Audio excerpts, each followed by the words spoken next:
오늘 함께 들을 하나님의 말씀은 신약성경 요한복음 16장 16절에서 24절까지 말씀입니다.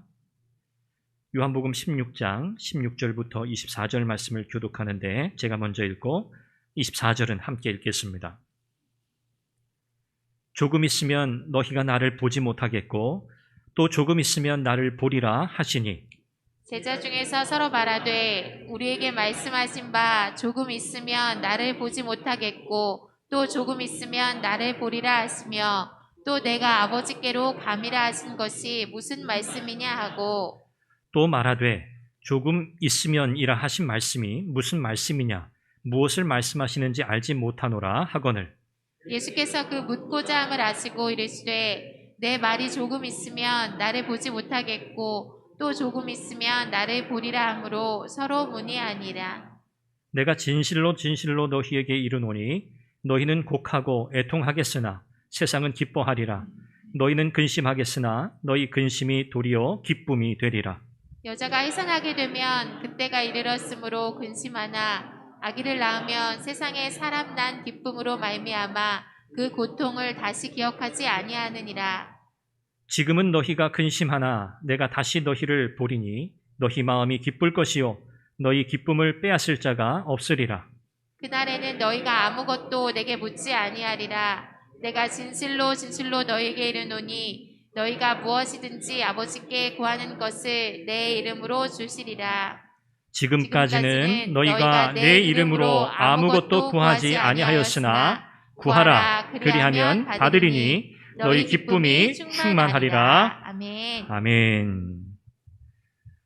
오늘 말씀을 통해서 하나님께서 우리의 마음에 큰 은혜를 주시기를 바랍니다. 여러분이 은혜를 사모하는 마음으로 말씀을 이렇게 들으시면 성령께서 그 마음에 사모하는 마음에 더 큰 은혜 주실 줄 믿습니다. 우리가 하나님께 은혜 받는 방법이죠. 사실 우리의 간절함과 또 사모함이 늘 있기를 바랍니다. 우리 인생에 희로애락이 있다 그렇게 표현하죠. 희로애락. 인생을 살면서 경험하게 되는 네 가지 감정이다 그렇게 말합니다. 무슨 일이든지 잘 되면 어떠세요? 좋아요. 그렇죠? 잘 되면 좋아요. 잘 안 되면요? 안 좋아요. 잘 되면 좋고 기쁘고 즐거운데 뭐 잘 안 되면 안 좋고 슬프고 기분 나쁘고 별로예요. 이것이 모든 사람들이 경험하는 기본적인 보편적인 정서라고 할 수 있습니다. 자, 그런데 예수님을 믿고 나면 모든 사람들이 가지고 있는 이런 희로애락과 같은 이런 기본적인 정서가 새로워져요. 좀 바뀌어요. 그래서 우리가 기뻐하는 것, 그리고 즐거워하는 것, 또 때로는 즐겁지 않고 기뻐하지 않고 슬프고 또 어렵고 힘들고 고통스러웠던 것을 나누는 기준이 달라지게 된다는 말씀이에요. 하나님이 원하시는 것, 하나님이 기뻐하시는 것, 하나님이 즐거워하시는 것을 내가 즐거워하게 돼요. 내가 기뻐하고 내가 원하고 내가 좋아하는 것을 기뻐하는 게 아니라 하나님이 원하시는 것, 하나님이 뭘 기뻐하시지? 하나님이 뭘 즐거워하시지? 그것을 나도 따라가게 되고 그것을 추구하게 된다는 것이죠. 하나님이 싫어하시는 것은 당연히 싫어하게 되는 거예요. 자, 이런 정말 복된 변화가 우리의 삶 가운데 일어나게 되는데, 자, 이런 변화의 상태가 자연스럽게 그냥 계속 이어지면 얼마나 좋겠어요. 그냥 가만히 있어도 이렇게 이런 변화 속에서 어떤 상황에도 불구하고 우리가 기뻐하고 즐거워하고 감사할 수 있으면 얼마나 좋겠습니까마는, 그런데 우리의 삶이라는 것이 그렇지 않아요. 좀 힘들고 어려운 일이 참 많이 있죠. 고통스러운 일들이 너무너무 많아요. 생각보다 많아요. 그러다 보면 우리가 이런 변화 속에서 누리는 이 기쁨을 금방 잊어버리게 되는 거죠. 그래서 예수님을 믿고 우리의 삶 속에 변화된 새로운 기쁨, 우리 안에 주어지는 이런 놀라운 은혜를 우리가 지속적으로 유지하고 누리기 위해서는 우리가 반드시 해야 할 일이 있다고 성경은 가르쳐요. 오늘 본문 안에서 우리 주님은 그것이 무엇이라고 가르치십니까? 바로 기도라고 가르치세요. 기도. 기도를 통해서 하나님께서 우리에게 주시는 충만한 기쁨을 누리게 된다고 가르치고 계세요. 오늘 말씀의 핵심이자 결론입니다. 기도를 통해서 우리는 충만한 기쁨을 누리게 될 줄로 믿습니다. 그러면 우리 주님께서 이 의미를 오늘 제자들과의 이런 대화 속에서 어떻게 가르치고 계시는가, 이 기도의 의미가 무엇일까를 우리 함께 말씀을 통해 살펴보도록 할게요. 자, 제자들이 마음속에 근심하기 시작했습니다. 걱정거리가 생긴 거예요. 16절과 17절에서 예수님께서 하신 말씀 때문이에요. 예수님이 어떤 말씀을 하셨죠? 16절에 보니까 조금 있으면 너희가 나를 보지 못하겠고 또 조금 있으면 너희가 나를 보리라. 또 17절에 보니까 내가 아버지께로 감이라. 이렇게 말씀하세요. 제자들이 이 말씀을 듣고 이게 도대체 무슨 말씀이지? 이해를 못했어요. 예수님이 조금 있으면 나를 보지 못하고 또 조금 있으면 보게 된다고? 이게 무슨 말씀이지? 제자들이 서로 물었어요. 너는 알아? 너는 알아? 난 잘 모르겠는데? 제자들이 예수님께서 또 아버지께로 가신다고 하신 이 말씀도 무슨 말씀이신지 잘 이해하지 못했어요. 자, 이렇게 제자들끼리 서로 대화를 주고받으면서 마음속에 뭔가 큰 걱정거리가 생긴 것을 우리 주님이 아시고 제자들에게 말씀하세요. 되물으시는 거죠. 너희가 내가 한 이 말의 의미를 알고 있느냐? 이 말 때문에 너희들이 그렇게 대화하고 있느냐? 궁금하냐? 이렇게 물으시면서 그 말씀의 의미를 설명하세요. 그런데 이 말씀을 설명하기 위해서 예수님께서 어떤 비유적인 표현을 사용하세요? 임산부가 아이를 낳는, 또 아이를 낳기까지 고통스럽잖아요. 그렇죠? 해산하는 고통이 있잖아요. 진통하는 시간이 있고요. 이 해산의 고통, 그리고 해산 후에 찾아오는 기쁨, 이것을 비유로 예수님이 하신 말씀을 설명하고 계세요.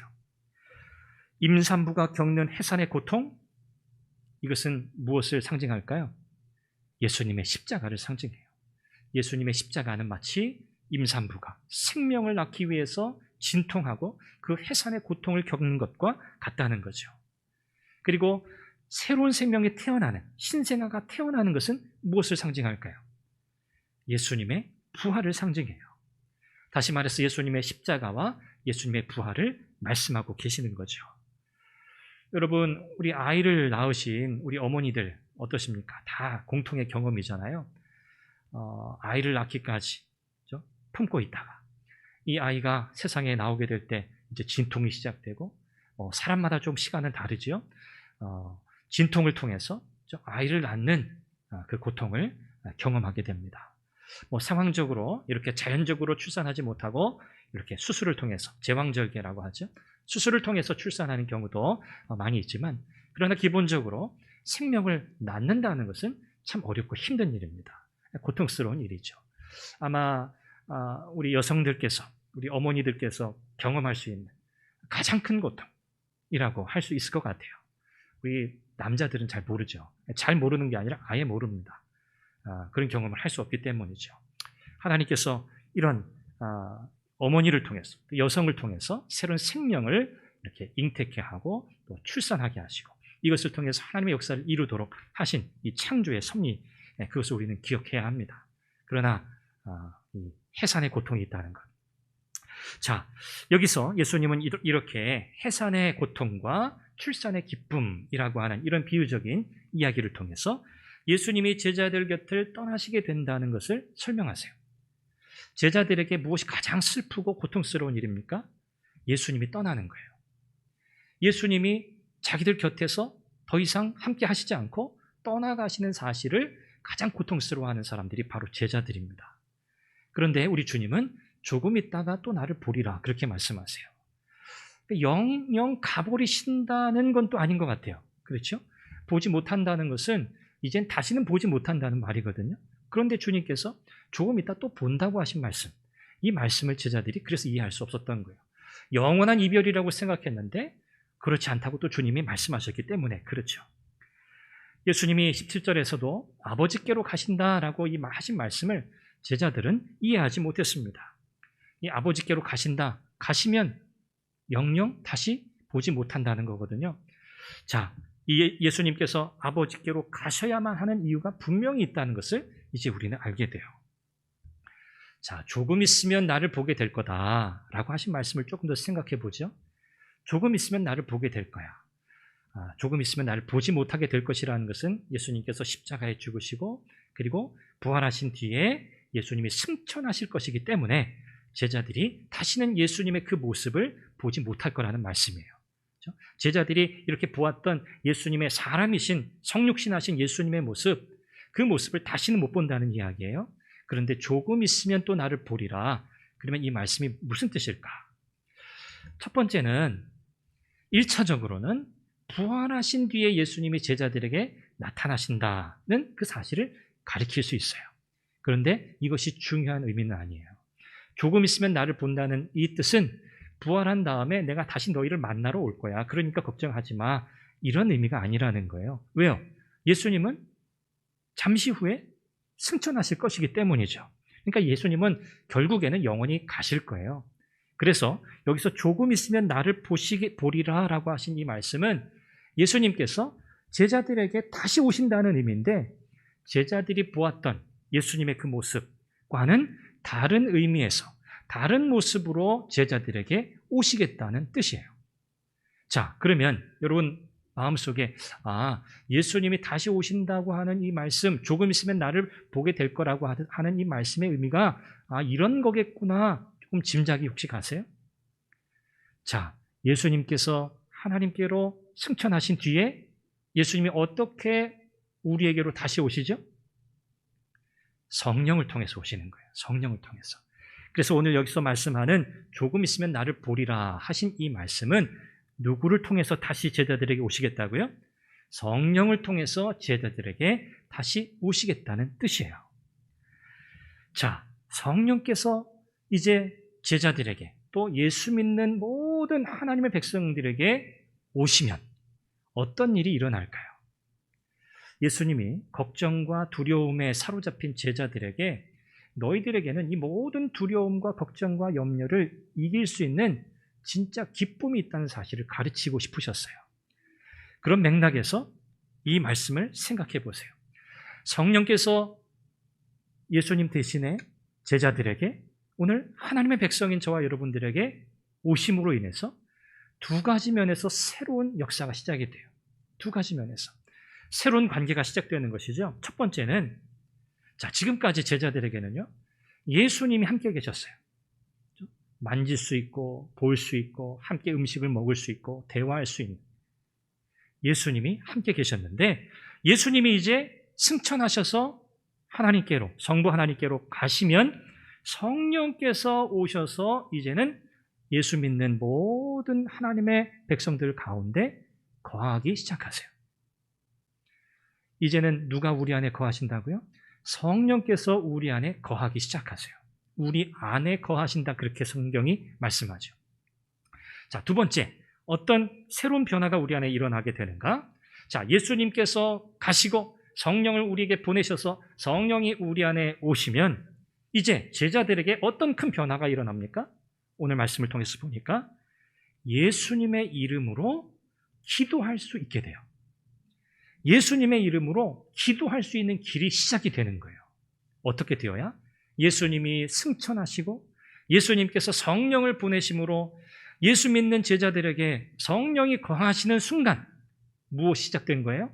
예수님의 이름으로 기도할 수 있는 길이 열린다고 말씀하고 계시는 거예요. 자, 그래서 여러분 우리가 지금 기도하잖아요. 하나님께 기도하잖아요.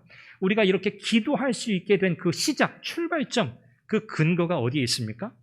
예수님이 십자가에 죽으시고 부활하신 뒤에 승천하셔야 되는 거예요. 하나님께로 가셔야만 성령을 보내시고 우리 안에 거하시는 성령을 통해서 이제 우리에게는 예수님의 이름으로 기도할 수 있는 길이 열리게 된 거라는 거죠. 그래서 저와 여러분들은요, 철저히 예수님의 십자가, 부활, 승천 사건의 근거에서 오늘 우리는 하나님 앞에 예수님의 이름으로 기도할 수 있는 길이 열렸다는 사실을 꼭 기억하셔야 돼요. 자, 이렇게 예수님의 이름으로 기도할 수 있는 길이 열렸다는 것은요, 어떤 의미일까요? 오직 예수님의 이름으로만 기도가 응답된다는 거예요. 다른 이름으로는 안 돼요. 제 이름으로 기도해도 안 돼요. 우리 장로님들 이름으로 기도해도 안 돼요. 세상 그 어떤 위대한 인물들의 이름을 걸고 기도해도 응답되지 않아요. 왜요? 하나님께서 우리의 기도에 응답하시는 유일한 방법은, 유일한 길은 예수님의 이름으로 기도할 때 응답하신다고 말씀하셨기 때문에 그래요. 저와 여러분들은 그래서 예수님의 이름으로 기도하게 되고요. 자, 그 결과가 뭡니까? 예수님의 이름으로 기도한 그 결과가 뭐예요? 너희 속에 기쁨이 충만할 것이다. 할렐루야. 기쁨이 충만하게 된다는 거예요.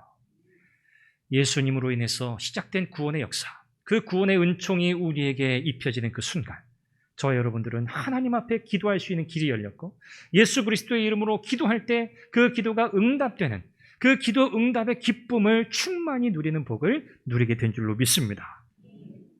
그래서 기도는요, 누가 할 수 있습니까? 성령을 선물로 받은 사람이 할 수 있는 거예요. 성도가 할 수 있는 것이 바로 기도예요. 성도가 하나님 앞에 올려드리는 것이 바로 기도예요. 예수 믿는 하나님의 백성들이 하나님께 반응하는 것이 바로 기도입니다. 제자들이 예수님이 떠나신다고 하는, 예수님이 이제 이별을 선고하고 나는 이제 너희를 다시 보지 못하게 될 거야 라고 하시는 이 말씀 속에서 마음이 답답하고 근심하고 걱정하고 염려했던 제자들의 마음을 우리 주님이 무엇으로 위로하세요? 내가 가기는 가는데 내가 영원히 너희를 떠나는 것이 아니야. 내가 성령으로 너희와 함께하겠다. 그리고 이제부터 너희가 내 이름으로 기도할 때 그 기도가 응답되는 기쁨을 누리게 될 터인데, 이 기쁨을 기억하고 이 기쁨을 생각하면서 지금의 그 슬픔을 이겨내야 한다고 말씀하고 계시는 거예요. 자, 지금까지 제자들은요,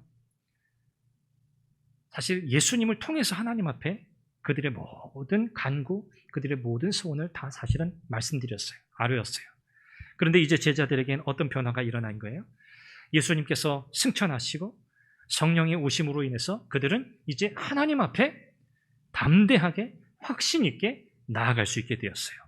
예수 그리스도의 이름으로 기도할 수 있게 된 거죠.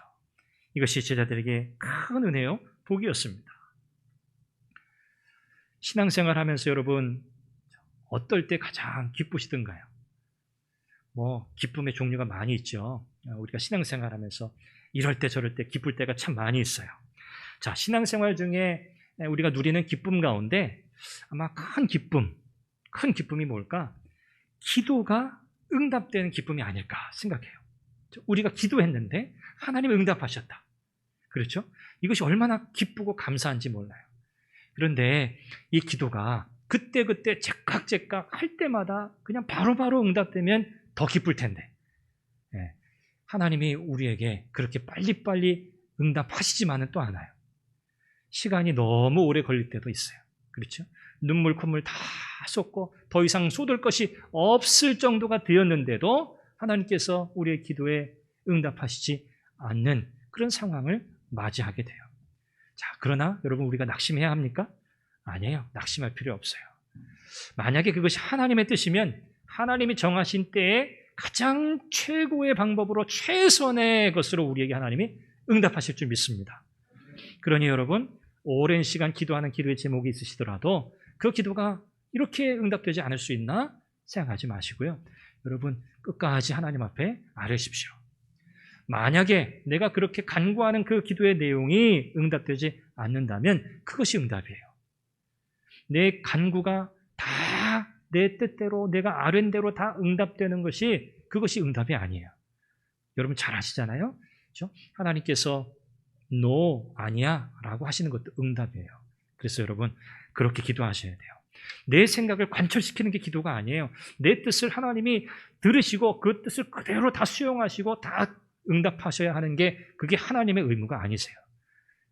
중요한 사실은요, 하나님은 우리의 기도를 들으신다는 것, 우리가 예수님의 이름으로 기도하는 모든 간구의 귀를 기울이실 뿐 아니라 하나님은 우리에게 가장 좋을 때에 하나님께서 가장 좋은 것으로 우리에게 응답하신다는 사실, 여러분 이 사실을 믿으시기를 바랍니다. 그래서 기도 응답에는 실패가 있어요, 없어요? 없어요. 기도는 100% 응답돼요. 100%. 이 말을 잘 이해하셔야 돼요. 또 설명 안 해도 되겠죠? 네. 내가 원하는 대로 응답되는 게 100% 응답이 아니라는 것쯤은 이제 여러분 아시죠? 네. 50% 응답된 것 같아도 그건 100% 응답된 거예요. 그렇죠? 그래서 하나님은 우리의 기도에 100% 응답하시는 분이세요. 자, 여러분, 우리의 신앙생활의 기쁨, 바로 하나님께 드린 이 기도가 응답받을 때, 그렇죠? 이것이 우리에게는 참 기쁜 일이에요. 자, 그런데 우리의 기도를 살펴보세요. 우리의 기도가 참 자기중심적일 때 많아요. 그렇죠? 우리가 연약하기 때문에 우리의 기도의 내용을 잘 이렇게 생각해 보면 참 이기적일 때도 많고, 참 막연할 때도 많고, 그냥 두리뭉실할 때도 많고, 뭐 하나님의 영광, 하나님이 기뻐하시는 것에 별로 관심이 없고, 그냥 내가 원하는 것, 내게 필요한 것들을 그냥 마치 어린아이가 구하듯이 그렇게 하나님 앞에 앓을 때가 참 많아요. 그래도 감사한 것은 그렇게 투정 부리듯이 하나님 앞에 때로는 이기적인 것처럼, 때로는 참 자기중심적인 그런 내용으로 하나님 앞에 그렇게 앓을 때라도 하나님이 우리를 또 불쌍히 여기신다는 사실이에요. 하나님이 우리가 그렇게 기도한다고 막 우리를 회초리 들어서 때리시는 분이 아니세요. 우리 연약함을 아시니까, 그래, 너가 그렇게라도 나에게 이렇게 부르짖는구나 라고 하나님은 그렇게 귀하게 보실 거라고 저는 생각해요. 다만 우리의 신앙의 삶이 시간이 지날수록, 그렇죠? 우리의 기도의 내용이 새로워져야겠지요. 우리의 기도가 점점 나 중심적인 기도에서 벗어나고 하나님이 원하시는 뜻에 가까워져야겠죠. 하나님은 우리를 잘 아시기 때문에 우리의 기도가 그렇게 성장하고 성숙해 가리라고 하나님께서 기대하세요. 하나님이 또 우리에게 그렇게 살아갈 수 있도록, 그렇게 변화될 수 있도록 은혜를 베푸시는 거죠. 여러분, 중요한 사실 여러분 꼭 기억하십시오. 우리의 기도는 누구의 이름으로? 예수님의 이름으로 하나님 앞에 드려진다는 사실이에요. 우리가 기도 마무리할 때 예수님의 이름으로 기도합니다, 아멘 하잖아요. 이건 그냥 형식이 아니에요. 그냥 격식 차리기 위해서 붙이는 표현이 아니에요. 여러분, 하나님 앞에 누가 감히 나아갈 수 있습니까? 하나님 앞에 과연 누가 마치 내가 뭘 맡겨놓은 것처럼 당연하게 뭔가를 내가 찾아가듯이, 내 권리를 주장하듯이 그렇게 하나님 앞에 요구할 수 있는 사람이 누가 있겠어요? 한 사람도 없어요. 예수님, 그분은 하나님과 우리 사이를 연결하는 유일한 다리예요. 우리 중보자 그렇게 표현하잖아요. 하나님과 우리 사이의 유일한 중보자이신 분이 예수님이기 때문에 하나님의 은혜의 보좌 앞에 다다르기 위해서는 반드시 누구를 통해야 돼요? 예수님을 통해야 돼요. 우리의 모든 신앙의 삶이 다 그래요. 우리의 기도는 더더구나 그래요. 하나님의 은혜의 보좌로부터 우리에게 쏟아 부어지는 그 놀라운 은혜들, 그 놀라운 복을 우리가 누리려면 누구를 통해야만?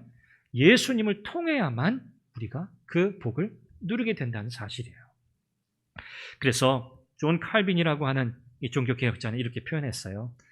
기도에서 예수 그리스도를 지나쳐버리는 것은 하나님의 이름을 모독하는 일이다, 이렇게 표현했어요. 기도할 때 예수 그리스도의 이름으로 구하지 않는 기도는 하나님의 이름을 모독하는 것과 같다고 그렇게 말했다는 거죠. 여러분, 우리가 하나님 앞에 구하는 것도 예수님의 이름으로 구하고요. 오늘 본문 23절에 보면 하나님이 우리에게 응답하시는 것도 누구의 이름으로 응답하신다고 하셨어요? 예수님의 이름으로만 응답하신다고 말씀하세요. 구하는 것도 받는 것도 누구의 이름으로만? 예수님의 이름으로만 받는 줄로 믿습니다. 이것이 주님의 가르침이에요. 자, 그러면 예수님의 이름으로 구하는 것의 의미를 우리가 생각해 봤어요. 그렇죠? 유일한 중보자이신 예수님을 통해서만 하나님께 나아갈 수 있기 때문이죠. 자, 그러면 예수님의 이름으로 우리에게 주신다, 예수님의 이름으로 우리가 기도의 응답을 받는다는 것의 의미는 뭘까를 좀 생각해 보겠습니다. 제가 이제 공부를 위해서, 유학을 위해서 이제 미국으로 건너갔어요. 미국에 갔더니 선배, 이제 우리 목사님들께서, 공부하시는 선배 목사님들이 미국에 오자마자, 도착하자마자 해야 하는 중요한 3가지 일이 있대요. 자, 첫 번째, 살 집을 구해야 돼요. 두 번째, 퀴즈. 두 번째 뭘까요? 걸어 다닐 수는 없어요. 그렇죠? 자동차가 있어야 돼요. 세 번째, 돈이 많아서 현금을 막 주머니에 넣고 다니면 좋은데 또 그럴 수는 없어요. 은행에 가서 은행 계좌, 어카운트를 만들어야 돼요. 이 3가지는 무조건 해야 된대요. 자, 집은 학교 기숙사 신청해 놓아서 다 이미 준비가 됐었어요. 그러니까 집은 문제가 아니에요. 자, 은행 계좌를 개설해야 되는데 이 한국이랑 또 많이 달라요. 그래서 은행 가서 내 계좌를 여는데 시간이 엄청 걸려요. 제가 볼 때는 한 반나절 이상 걸린 것 같아요. 여러분 은행 가셔가지고 통장 하나 만드는데 반나절 걸린다 그럼 여러분 어떻게 하시겠어요? 썩 내고 그냥 나오시겠죠? 예, 서가지고 기다리는 거예요. 뭐 그분들이 그렇게 일을 빨리 처리하지 않더라고요. 아주 느긋느긋해요. 아주 그냥 천천히 급할 게 전혀 없어요. 나만 급하지 그분들은 급한 게 없어요. 기다려서 은행 계좌를 이렇게 만들었어요. 선배의 도움으로. 자, 이제 마지막 하나 뭐 남았죠? 자동차예요. 자동차를 사야 돼요. 뭐 현금이 두둑해서 그냥 현찰로 차를 구입할 수 있으면 좋겠으나 그렇지 못해서 이제 중고차를 할부로 구입을 해야 돼요. 자, 그런데 여러분 미국 사회는 어떤 사회죠? 신용사회예요. 신용사회. 크레딧. 신용사회예요. 자, 신용사회라는 말은 신용이 좋으면 물건을 사는 일에 있어서 별 어려움이 없다는 말이에요. 돈이 없어도 이 사람 신용이 있으면 대출도 많이 해줘요. 자, 제가 자동차를 사려고 자동차 매매하는 곳에 갔어요. 제가 딱 마음에 드는 차가 있어가지고 그걸 사야겠다 해가지고 이제 가격을 물어보고 이 차를 내가 사겠다 했더니 그분이 이제 서류를 작성하러 갖고 왔어요. 서류가 많아요. 서류를 쭉 적더니 자, 당신 그 신용도를 조사를 해야 되니까 당신 개인 정보를 좀 알려달라. 그래서 알려줬어요. 이분이 신용 이 점수를 딱 조사하고 오더니 막 웃으면서 저한테 와요. 왜 웃었을까요? 뭐라고요? 신용 점수가 빵이에요. 0점이에요. 당연하죠. 제가 미국에서 뭐 한 게 있어요? 아무것도 한 게 없어요. 신용 점수가 제로예요. 신용도가 없다는 말이에요. 믿을 수 없다는 거예요. 전 믿을 수 없어요. 그래서 차를 못 팔겠다는 거예요. 눈앞이 깜깜했어요. 이 차를 빨리 사야 되는데 어떻게 해야 되나 물어봤죠. 제 신용으로는 차를 살 수 없으니 너 대신에 신용이 좋은 사람이 너를 대신해서 보증을 서주면 그 사람 신용으로 인해서 너에게 차를 팔 수 있다. 이렇게 이야기하더라고요. 그래서 아는 지인 목사님을 통해서 신용이 좋은 목사님을 또 부탁을 드려가지고 그분이 와서 자동차 사는 그 서류에 같이 함께 코사인, 함께 옆에 사인하는 보증 서명이 있어요. 코사인이라고 하는 서명을 해주셨어요.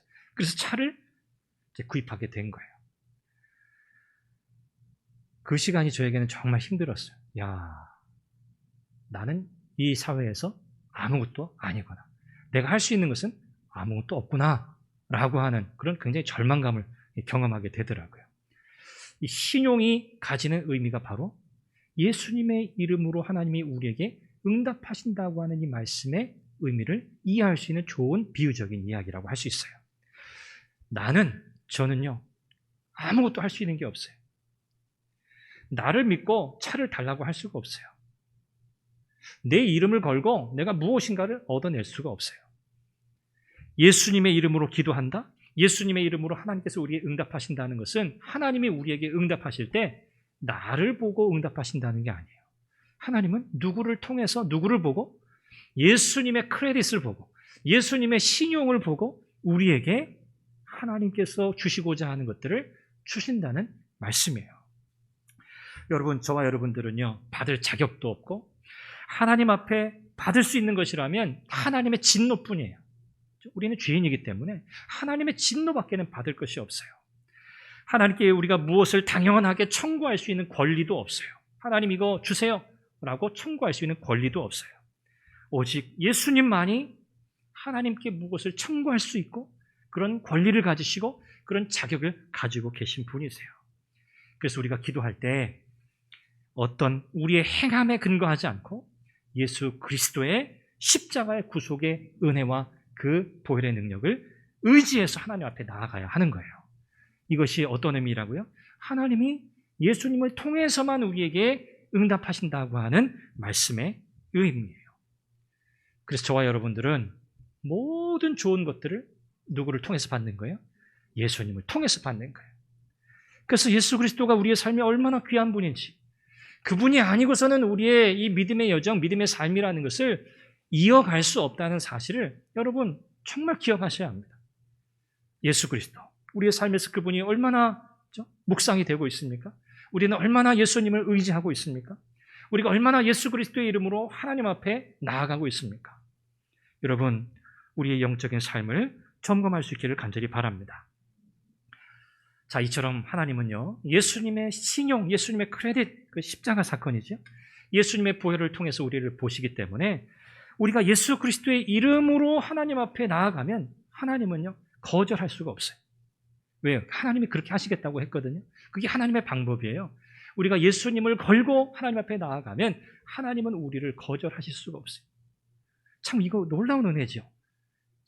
내 이름으로 안 돼요.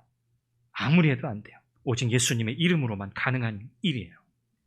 자, 여러분, 우리의 삶 속에 과연 그러면 이렇게 예수님을 통해 하나님 앞에 나아감으로 하나님께로부터 누리게 되는, 하나님께로부터 받는 기쁨이 우리에게 그러면 경험되고 있는가? 여러분 어떠십니까? 여러분은 예수님 때문에 여러분의 삶 속에 참 기쁨이 충만하십니까? 아멘. 네, 그래야죠. 그래야죠. 자, 우리의 삶 속에 이런 기쁨을 경험하는 것이 당연한 일이고 자연스러운 일이어야 하는데, 그런데 항상 그렇지 못해요. 아마 지금 마음속에 그랬던 적이 있었지, 옛날에, 과거에. 그런데 지금은 아닌 것 같아. 지금은 내 삶이 너무 힘들고 너무 고달프고 너무 어려운 일들이 많아. 내 마음을 이렇게 너무 혼란스럽게 하는 일들이 너무 많아서 내가 예전에 학생 때, 내가 예전에 기도원에 갔을 때, 옛날 수련회 할 때, 부흥회 할 때 하나님께서 주셨던 그 기쁨, 그 은혜, 감격이 지금은 잘 경험되지 못해 라고 마음속에 생각하시는 분들이 계실 수 있을 거예요. 그러나 여러분, 낙심하지 마십시오. 우리에게 그런 경험이 있다는 것은 감사한 일이고요. 또 우리가 그 방법으로만 하나님의 큰 은혜와 하나님의 위로와 기쁨을 누릴 수 있다는 것을 알기 때문에 우리가 다시 그렇게 하나님 앞에 나아가면 돼요. 우리가 믿음의 삶을 살면서 참 만족과 기쁨을 경험하지 못하는 경우, 바로 기도하지 않을 때입니다. 기도하지 않으면 우리의 영적인 삶은요, 생기가 사라져요. 생기가 사라져요. 성경을 읽고 말씀을 암송하고 그런데 기도 안 해요. 예를 들어서 그러면 어떻게 될까요? 그 성경을 읽는 것이, 성경을 암송하는 것이 우리에게 영적인 참 양식이 되지 못해요. 기도를 통해서만 하나님은 우리의 모든 영적인 삶이 유기적으로 균형 있게 유지되고 흘러가도록 만드셨어요. 기도는 호흡이라고 하잖아요. 기도는 생명의 호흡이잖아요. 우리 영혼의 호흡이잖아요. 산소가 공급되지 않으면 어떻게 돼요? 살 수 없잖아요. 그래서 우리가 기도하지 않으면 우리는 영적으로요, 완전히 고갈돼요. 메말라 버리게 돼요. 나 하나님을 믿어, 나 교회 열심히 다녀, 나 신앙생활해 라고 아무리 고백을 해도 나의 삶에 하나님 앞에 나아가 엎드리는 기도의 시간이 절대적으로 없다 라고 한다면 나는 그리스도인으로 생명력 있는 삶을 살 수 없어요. 늘 뭔가 신앙생활이 별로 기쁘지 않아요. 뭔가 만사가 귀찮아요. 교회 가는 게 피곤한 일이 돼요. 너무너무 힘들어요. 교회에서 뭐 좀 섬기도록 뭔가 기회를 주고 뭔가를 제공할 때 이거 굳이 해야 하나? 그런 마음이 막 생겨나요. 기도하지 않을 때 일어나는 영적인 증상들이에요. 그래서 이런 표현이 있어요. 기도하지 않는 사람은 실제적인 무신론자다. 기도하지 않으면 저도 그렇고 여러분도 마찬가지예요. 우리는 무신론자가 아니잖아요. 우리는 하나님을 믿잖아요. 그런데 기도하지 않는 사람은 실제적인 무신론자래요. 실제적인 무신론자. 하나님을 부인하지는 않지만 그러나 하나님을 부인하고 사는 것과 똑같다는 말이에요. 여러분, 우리가 기도하지 않을 때 우리는요, 하나님이 공급하시는 힘이 아니라 내 힘으로 살겠다는 것과 마찬가지예요. 그러면 왜 우리가 기도하지 않을까요? 왜 기도하는 일이 그렇게 힘들까요? 여러분 어떻게 생각하세요? 한번 그렇게 물어본 적 있으세요? 나는 왜 이렇게 나의 기도의 삶이 이렇게 힘이 없을까? 나는 왜 이렇게 기도하는 것이 힘들까? 이런 생각 해보신 적 많으실 거예요. 왜일까요? 이런저런 이유를 많이 댈 수 있어요. 환경, 그렇죠? 이야기할 수 있겠죠. 여러 가지 분주한 삶 이야기할 수 있겠죠. 그런데 우리가 영적인 의미에서 볼 때 이 기도는요, 영적 전쟁이기 때문에 그래요. 기도는요, 사탄이 가장 두려워하는 일이에요. 왜 사탄이 가장 두려워하는 일일까요? 기도하면, 우리가 예수님의 이름으로 기도하면 하나님께 연결이 되고 하나님의 그 보좌로부터 우리에게 하나님의 권세와 하나님의 능력과 하나님께로부터 오는 온갖 좋은 것들이 우리에게 공급되잖아요. 그러면 우리는 성령의 충만한 삶을 살게 되고 하나님이 기뻐하시는 복된 믿음의 여정을 가는 거거든요. 사탄이 좋아해요? 싫어요? 사탄이 가장 싫어요. 사탄이 가장 두려워하는 것이 성도들이 기도하는 거예요. 가장 싫어하는 일이에요. 그러니까 기도를 하지 못하도록 만드는 것이 사탄의 주요 임무예요. 오늘 현대를 살아가는 특별히 우리 젊은 많은 그리스도인들 참 기도할 시간이 부족하다. 기도할 시간이 부족하다. 성경 읽을 시간이 참 없다. 이런 이야기들 많이 해요. 근데 과연 그럴까? 생각해 봐야 돼요. 과연 나는 기도할 시간이 없고 나는 성경 읽을 시간이 없어서 나는 지금 못하고 있나? 라고 생각해 보셔야 돼요. 모든 핑계, 모든 타협점은요, 사실 영적인 싸움의 올무예요. 사탄이 우리에게 덫을 놓는 거죠. 그래서 여러분, 이 사실을 기억하셔야 돼요. 기도는 영적인 전쟁이다. 하나님께로부터 오는 놀라운 복을 받아 누리는 통로이니 사탄이 즐거워할 이유가 없어요. 기뻐할 이유가 없어요. 그냥 내버려 둘 이유가 없어요. 그래서 영적인 활동은요, 결코 자연스럽지 않아요. 영적인 모든 삶은 우리의 믿음의 삶이라는 것은요, 정말 힘들어요. 애써야 되고 결단해야 되고 노력해야 되고 하나님의 은혜를 구해야 되고 또 넘어졌다 또다시 일어나야 하는 일들을 매번 반복하면서 하나님 나라 갈 때까지 그렇게 살아가는 것이 신앙의 여정이에요. 이것이 영적인 싸움이라는 거죠.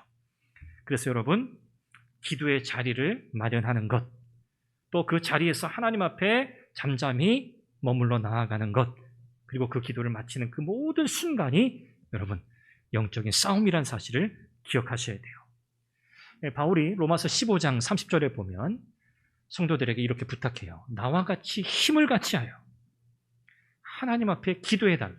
힘을 같이 하여, 이 단어는요, 씨름한다 그런 뜻이거든요. 씨름한다. 씨름한다. 이 기도는요, 씨름하는 거예요. 하나님의 은혜를 의지하여서 정말 씨름해서 승리를 거둘 때까지 끝까지 붙들고 있는 거예요. 이것이 바로 기도입니다. 여러분, 이와 같은 영적 씨름이 없으면 우리는요, 기도를 통해서 누리게 되는 충만한 기쁨을 얻지 못해요. 말씀을 맺습니다. 신앙의 삶을 살아가는 이 땅에서의 성도의 기쁨, 참 행복이 뭘까? 오늘 말씀을 통해서 보면 우리의 기도가 응답받는 거예요. 예수님의 이름으로 간구한 기도가 응답되는 것. 이것은 우리가 누리게 되는 놀라운 기쁨이에요. 그런데 여러분, 우리가 기도를 해서 하나님 앞에 응답받는 이 기쁨, 이 즐거움보다 사실은 더 근원적인 기쁨이 있어요. 기도 응답의 여부와 상관이 없이 사실 더 근본적인 기쁨이 있어요. 그것은 무엇입니까? 어디로부터 옵니까? 예수 그리스도의 십자가의 은혜에 대한 확고한 이해로부터 오는 거예요. 진짜 기쁨은 어디서 온다고요? 우리의 기도가 응답되는 것으로 오는 것이 아니라 어디에서 와야 한다고요? 예수 그리스도의 십자가의 은혜로부터 와야 해요. 우리가 예수님의 십자가, 그 십자가를 묵상하고 십자가 앞에 나아가면 그 하나님의 은혜가 얼마나 크고 놀라운지를 깨닫게 되잖아요. 그 하나님의 은혜를 깨닫는 것 자체가 우리에게는 기쁨이에요. 이것이 성도의 기쁨이어야 하는 거죠. 그리고 이런 기쁨의 근거에서 우리의 신앙 여정 속에서 하나님이 기도를 통해서 주시는 기쁨, 말씀을 통해서 주시는 기쁨, 성도의 교제를 통해서 주시는 기쁨, 영혼 구원을 통해서 주시는 이런 기쁨들을 우리가 더불어 누리게 되는 것이죠. 그래서 여러분, 기도는요, 어떤 작업이어야 하는가? 날마다 하나님이 우리의 눈을 열어주셔서, 날마다 우리의 눈을 열어주셔서 무엇을 보게? 예수 그리스도의 십자가의 은혜와 사랑을 날마다 볼 수 있도록 하나님, 나의 눈을 열어주십시오 라고 기도하는 것이어야 해요. 이것이 저와 여러분들의 매우 중요한 기도입니다. 우리의 눈이 열어지지 않으면 우리는 십자가의 그 은혜로부터 우리에게 주어지는 놀라운 복들을 누릴 수 없게 돼요. 사랑하는 우리 성도 여러분, 우리의 삶 속에 답답할 때도 많고요. 힘들 때도 많고 고통스러운 일들도 많습니다. 그때마다 우리가 다른 피할 곳을 찾아가기도 하지만 여러분 그러지 마시고요. 하나님 앞에 나아가시기를 바랍니다. 하나님 앞에 나아가세요. 우리 주님께서 약속하셨잖아요. 성령이 너희와 함께 하신다. 성령께서 너희 가운데 함께 하시고 성령께서 함께 하시기 때문에 예수 그리스도의 이름으로 간구하는 모든 기도에 하나님이 응답하신다. 예수 그리스도의 십자가의 은혜를 붙들라고 그 십자가의 은혜 속에서 살아가라고 우리 주님은 말씀하고 계십니다. 여러분, 그래서 저와 여러분들은요, 기뻐할 수 없을 때 어떻게 할 수 있어요? 기뻐할 수 있어요. 슬퍼할 수밖에 없는 상황이어도 우리는 어떻게 할 수 있어요? 감사할 수 있어요. 이것이 저와 여러분들이 누리게 되는 기쁨입니다. 오늘 말씀을 통해서 기도를 통해서 하나님이 우리의 기쁨의 근원이 무엇인지를 가르치시고 온전한 기쁨을 누리라고 말씀하십니다. 저와 여러분들이 예수님의 십자가 더 의지하고 바라볼 수 있기를 바라고요. 예수 그리스도의 이름을 의지하여서 여러분 담대히 하나님 앞에 구하시고 또 구한 것을 하나님이 응답하실 때 그 기쁨을 충만히 누리게 되시기를 바랍니다. 기도하는 성도가 되십시다. 하나님께서 우리의 기도를 통해 역사하실 것입니다. 우리 같이 함께 한번 간절히 기도하죠. 하나님, 나의 눈을 열어 주옵소서. 하나님의 놀라운 사랑의 증거를 밝히 볼 수 있게 하옵소서. 우리 같이 함께 이 제목을 놓고 함께 기도하고 제가 기도하겠습니다. 자비하신 아버지 하나님, 하나님의 은혜와 사랑을 감사합니다. 아버지 하나님, 오늘 예수님께서 기도를 통해서 우리에게 주시는 놀라운 기쁨을 가르치셨습니다. 하나님, 우리의 눈을 열어 주시옵소서. 하나님, 우리의 눈을 여셔서 하나님의 놀라운 사랑의 증거를 밝히 볼 수 있게 하여 주시옵소서. 하나님, 우리의 간구가 응답되는 그 기쁨 이전에 하나님, 우리의 기도의 응답의 여부와 상관이 없이 하나님, 우리의 기쁨은, 성도의 기쁨은 예수 그리스도의 십자가 사건에 대한 분명하고 확고한 인식으로부터 오는 것을 우리는 믿습니다. 아버지 하나님, 하나님 힘들 때, 어려울 때, 답답할 때 많습니다.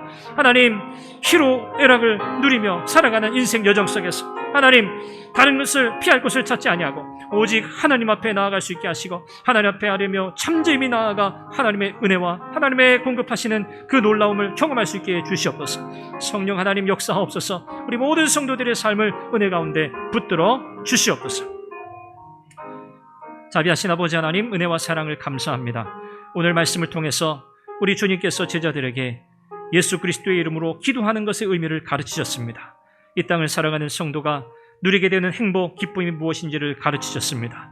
예수 그리스도의 십자가 사건에 대한 분명한 확고한 인식이 우리에게 있게 하시고 우리의 기도는 바로 하나님의 그 놀라운 사랑의 증거를 밝히 볼 수 있도록 우리의 눈을 날마다 밝혀주시기를 원하는 기도가 되어야 하겠습니다. 아버지 하나님, 인생의 여정 속에 경험하는 힘들고 어려운 순간이 많지만 그러나 우리 하나님 앞에 나아가 그 어떤 상황에서라도 참된 기쁨을 누리고 참된 만족과 평안을 누리는 복된 성도들 다 되게 해 주옵소서. 성령께서 우리를 도우실 줄로 믿습니다. 우리의 기도에 응답하실 줄 믿습니다. 예수님의 이름으로 기도합니다. 아멘.